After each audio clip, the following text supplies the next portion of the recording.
चुपचाप राहिलो. हो ते गोळी जायचा भाऊ तो यांनी केव्हाही खाल्लं असतं ना भाऊ. सिद्धा कुदला होता त्याच्या अंगावर.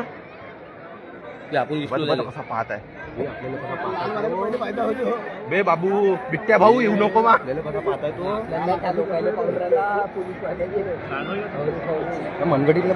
मनगट अभिराई याची फाटली होती ना इथपर्यंत आलता तो. इंजेक्शन लागलाय तो झाला सुन्न आता.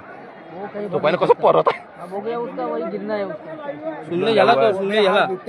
कोयला डेपो मध्ये हे वाळू गलदीन तू गलदीन शून्य झाला असतं तर का तमाशा करतो आता. पकडत आहे. इंजेक्शन मारला कसा गप्पन. बरं झालं इंजेक्शन मारला तर आहे का नाही रे. इंजेक्शन हातावर वराबत्त लागला. अगर नाही इंजेक्शन लागला असता भाऊ हे एवढी पोलीस वाले गेले होते.